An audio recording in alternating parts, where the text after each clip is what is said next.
Hello guys, channel knowledge for you में आपका स्वागत है। इस वीडियो में हम पढ़ेंगे कि अर्थशास्त्र क्या है, व्हाट इज इकोनॉमिक्स है। तो चलिए देखते हैं कि अर्थशास्त्र क्या है।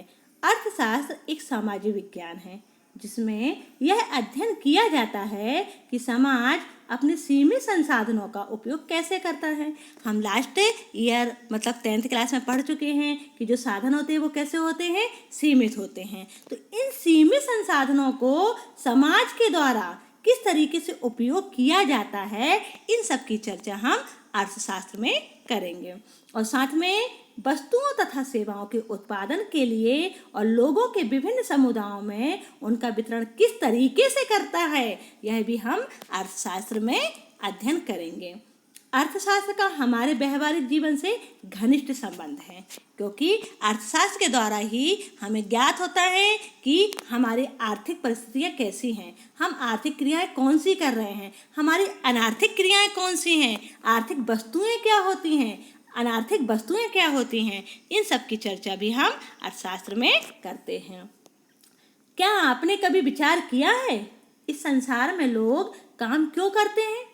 किसान तेज धूप एवं वर्षा में खेत पर काम करता है, मजदूर कड़ी दोपहरी में पत्थर तोड़ता है, दुकानदार अपनी दुकान पर सौदा बेचता है, शिक्षक कक्षा में पढ़ाता है। आखिर क्यों? ऐसा कौन सा कारण है जिनके कारण संसार के ये सारे लोग कार्य कर रहे हैं? तो इसका क्या उत्तर हो सकता है? इसका उत्तर होगा आवश्यकताओं की पूर्ति। ये आवश्यकताएं क्या होती हैं उसे समझते हैं। संसार में सब मनुष्य अपनी आवश्यकताओं की पूर्ति के लिए ही काम करते हैं। तो मनुष्य ने क्यों काम किया? आवश्यकताओं की पूर्ति के लिए काम किया। मनुष्य की प्राथमिक आवश्यकता भोजन, कपड़ा और मकान है। सभी मनुष्यों को अपने दैनिक आवश्यकताओं की पूर्ति के लिए वस्तुओं एवं सेवाओं की आवश्यकता पड़ती है। आप देखते हैं कि हम सब रोजी रोटी कमाते हैं। क्यों कमाते हैं, क्यों काम करते हैं? ताकि हमारी आवश्यकताओं की पूर्ति हो सके। और मनुष्य आवश्यकताओं का तो पुतला हुआ करता है ना। एक आवश्यकताओं को अगर पूरा भी कर दिया जाए तो तुरंत या तत्काल दूसरी आवश्यकता खड़ी हो जाती है। तो उसकी अनेक आवश्यकताएं होती हैं, अनंत आवश्यकताएं होती हैं। खाने के लिए उसे भोजन चाहिए, पहनने के लिए उसे कपड़ा चाहिए, रहने के लिए मकान चाहिए।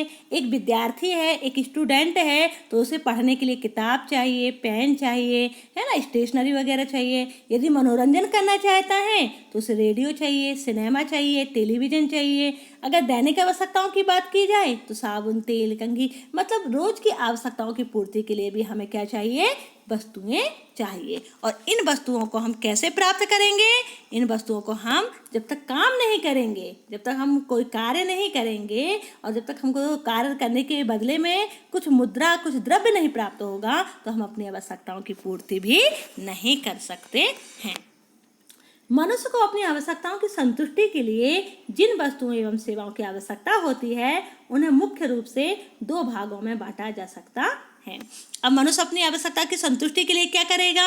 उन वस्तुओं सेवाओं की आवश्यकता होगी, तो उन वस्तुओं को, उन सेवाओं को दो भागों में बांटा गया है, आर्थिक वस्तुएं और अनार्थिक वस्तुएं। तो चलिए अब समझ लेते हैं कि आर्थिक वस्तु क्या है।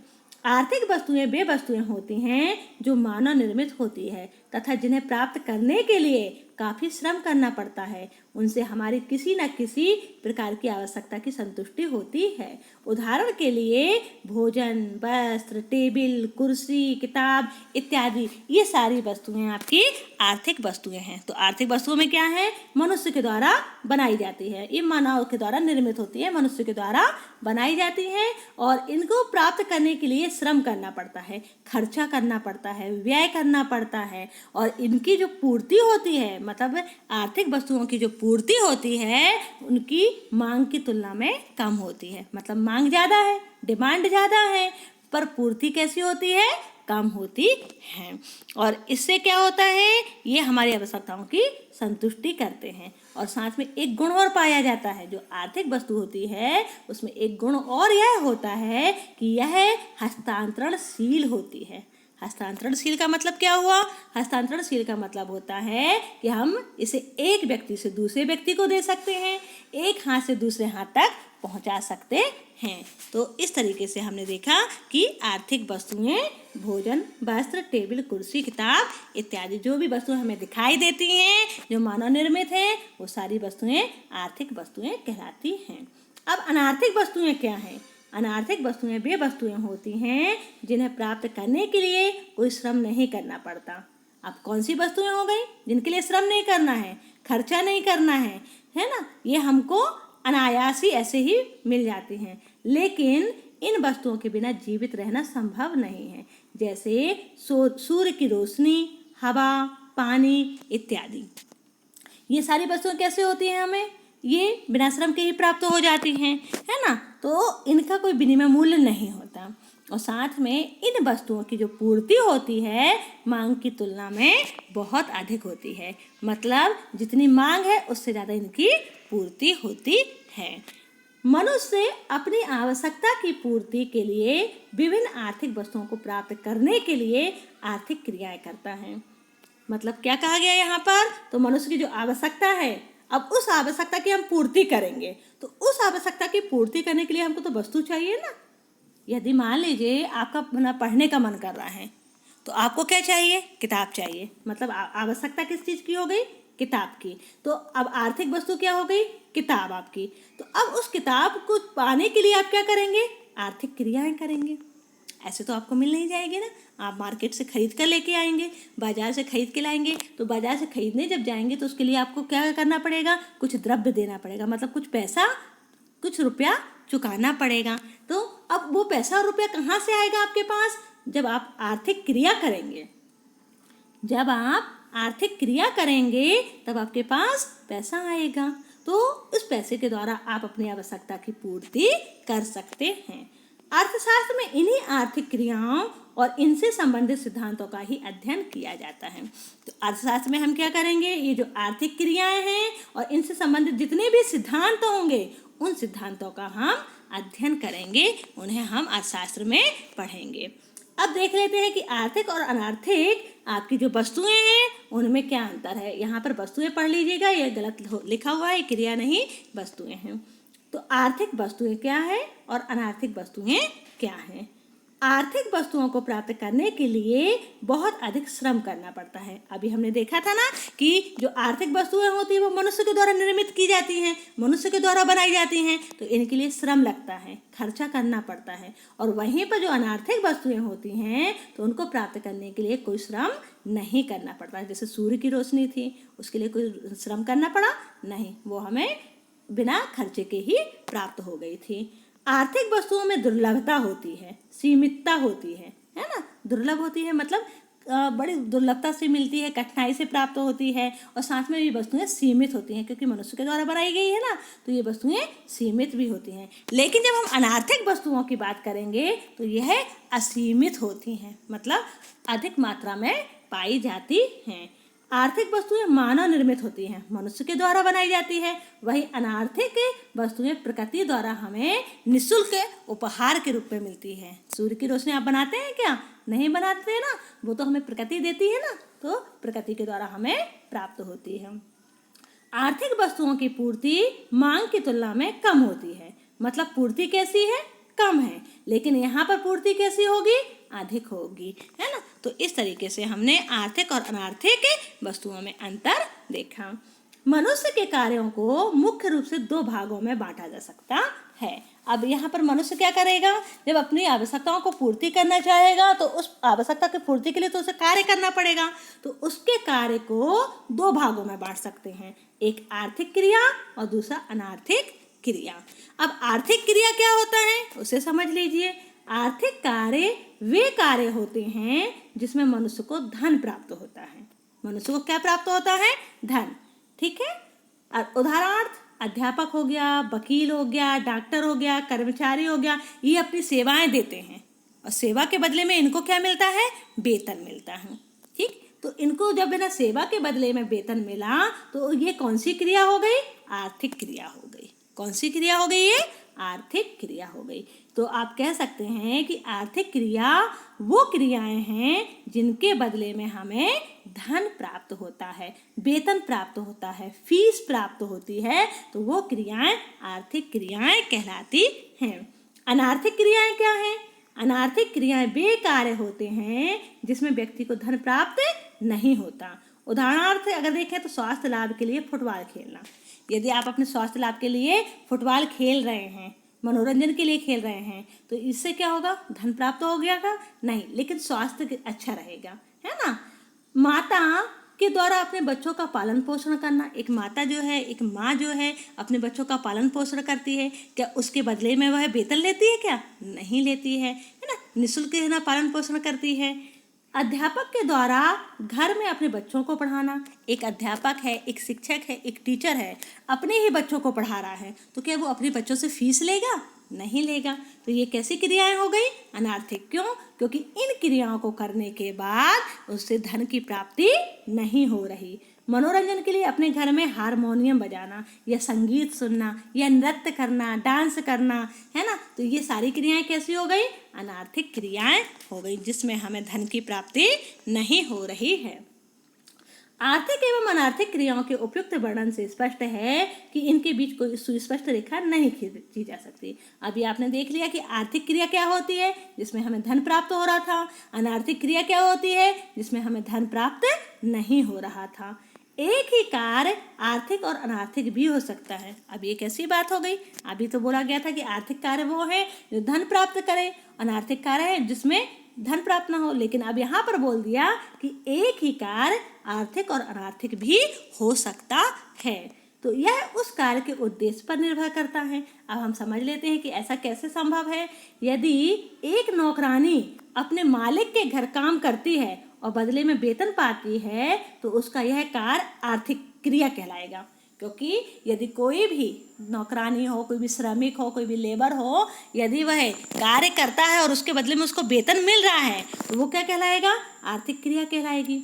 लेकिन इसके विपरीत अगर हम देखें तो वही नौकरानी जब अपने घर में काम करती है और अपने कार्य के लिए वेतन नहीं पाती, तो उसका यह कार्य अनार्थिक क्रिया कहलाएगा। अपने घर में ही उसने झाड़ू पोछा, बर्तन किया, रोटी बनाई, तो उसके लिए उसे कोई पैसा नहीं मिलता, और जब उसके लिए पैसा नहीं मिलता तो वो कैसी क्रिया हो गई?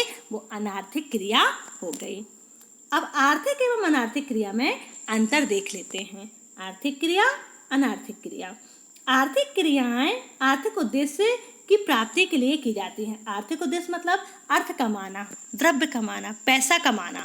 तो जो आर्थिक क्रिया क्यों की जाती हैं? ताकि हमें कुछ पैसा मिल सके। लेकिन जो अनार्थिक क्रिया होती है सामाजिक एवं मनोवैज्ञानिक उद्देश्य की पूर्ति के लिए की जाती है। समाज के लिए किया जाता है या खुद को खुश रखने के लिए किया जाता है। तो ऐसे कार्य जो स्वयं के लिए किया जाए, समाज के लिए किया जाए, पर जिससे धन की प्राप्ति ना हो, वो अनार्थिक क्रियाएं कहलाती हैं। आर्थिक क्रियाओं का क्षेत्र संकुचित होता है। आर्थिक क्षेत्र कैसी हो गई? आपकी संकुचित हो गई। आप जितना काम करोगे, वहां पर जाके आपने काम किया, आपको धन मिला, वो एरिया कैसा हो गया? लिमिटेड हो गया। अनार्थिक क्रियाओं का क्षेत्र विस्तृत होता है, बड़ा होता है। जो कार्य धन की प्राप्ति के लिए किए जाते हैं उन्हें आर्थिक क्रिया कहते हैं। आर्थिक क्रिया धन के लिए किया जाता है, लेकिन जो कार्य धन की प्राप्ति के लिए नहीं किए जाते उन्हें अनार्थिक क्रिया कहा जाता है। आर्थिक क्रिया का वैधानिक होना आवश्यक है। वैधानिक मतलब होता है कानूनी होना जरूरी होता है, लेकिन वही अनार्थिक क्रिया वैधानिक होना आवश्यक नहीं होता है। आर्थिक क्रियाओं से धन एवं संपत्ति का सृजन होता है। यदि आर्थिक क्रिया की जाएगी तो उससे धन इकट्ठा होगा, पैसा इकट्ठा होगा, रुपया इकट्ठा होगा, संपत्ति बनेगी। लेकिन अनार्थिक क्रिया केवल मनोवैज्ञानिक संतुष्टि के लिए की जाती है। मन प्रसन्न हो जाए, मन खुश हो जाए, ऐसा कार्य जिससे मन खुश हो जाए, वो अनार्थिक क्रिया कहलाती है, पर धन की प्राप्ति नहीं होती है। अर्थशास्त्र का अब अर्थ समझ लेते हैं। हिंदी भाषा का शब्द अर्थशास्त्र अंग्रेजी भाषा के इकोनॉमिक्स का हिंदी रूपांतरण है। तो अर्थशास्त्र किसका रूपांतरण है? अंग्रेजी भाषा का। इकोनॉमिक शब्द की उत्पत्ति ग्रीक के ओइको एवं नीमो शब्द से हुई है। ओइको शब्द का अर्थ होता है घर या परिवार, हाउस होल्ड। ओइको शब्द का अर्थ क्या हुआ? घर या परिवार। और नीमो का अर्थ क्या होता है? व्यवस्था करना, टू मैनेज। इस प्रकार शाब्दिक उत्पत्ति के आधार पर अर्थशास्त्र घर या परिवार की आवश्यकताओं की व्यवस्था करने की कला है। तो कह सकते हैं कि इकोनॉमिक्स का क्या मतलब निकला, अर्थशास्त्र का मतलब क्या निकला? अर्थशास्त्र का मतलब निकला कि घर या परिवार की जो आवश्यकताएं होती हैं उन आवश्यकताओं की पूर्ति के लिए जो कार्य किया जा रहा है उसे हम क्या कहेंगे? अर्थशास्त्र कहेंगे।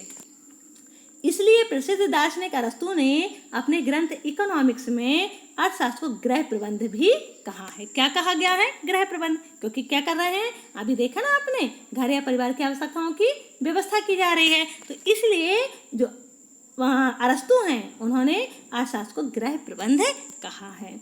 अरस्तु ने कहा है कि धन की प्राप्ति तथा उसके उचित उपयोग की व्याख्या करना ही अर्थशास्त्र की विषय सामग्री है।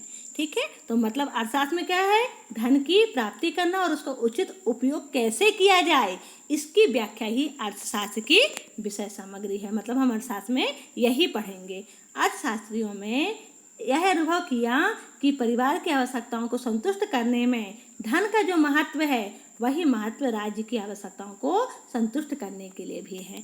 अब उन्होंने क्या, और भी अर्थशास्त्री हैं तो उन्होंने महसूस किया, उन्होंने अनुभव किया कि परिवार की आवश्यकता की संतुष्ट करने के लिए धन जरूरी है। ये तो आप भी मानते होंगे ना। अगर हमें अपनी आवश्यकता की पूर्ति करनी है तो आवश्यकता की पूर्ति करने के लिए तो हमें धन चाहिए ना। बिना धन के तो हम कोई भी वस्तु को नहीं खरीद सकते। तो जिस प्रकार से एक परिवार के लिए धन जरूरी है, उसी प्रकार राज्य की आवश्यकताओं को संतुष्ट करने के लिए भी धन जरूरी होता है। अतः अर्थशास्त्र को राजनीतिक अर्थव्यवस्था के नाम से संबोधित किया गया। और भी अर्थशास्त्री जो हैं तो उन्होंने किस नाम से संबोधित किया? राजनीतिक अर्थव्यवस्था के नाम से। अर्थशास्त्र को धन का विज्ञान माना जाता है। अर्थशास्त्र को धन का विज्ञान माना गया है। एडम स्मिथ ने अपनी पुस्तक वेल्थ ऑफ नेशंस में अर्थशास्त्र का क्रमबद्ध एवं वैज्ञानिक अध्ययन माना है। इसलिए एडम स्मिथ को अर्थशास्त्र का जनक कहा जाता है। ये आपको याद रखना है कि एडम स्मिथ को अर्थशास्त्र का जनक कहा जाता है। लेकिन प्रोफेसर मार्शल ही प्रथम अर्थशास्त्री थे जिन्होंने राजनीतिक अर्थव्यवस्था को अर्थशास्त्र का नाम दिया है। तो आपको यहाँ पर ये बात ध्यान रखनी है कि एडम स्मिथ को अर्थशास्त्र का जनक माना जाता है और इनकी जो पुस्तक है वेल्थ ऑफ नेशन है। ठीक है, लेकिन मार्शल जो हैं वो प्रथम अर्थशास्त्री थे जिन्होंने राजनीतिक अर्थव्यवस्था को भी अर्थशास्त्र का नाम दिया था। नेक्स्ट वीडियो में हम देखेंगे अर्थशास्त्र की परिभाषाएं क्या है। तब तक के लिए आप सभी को मेरा नमस्ते।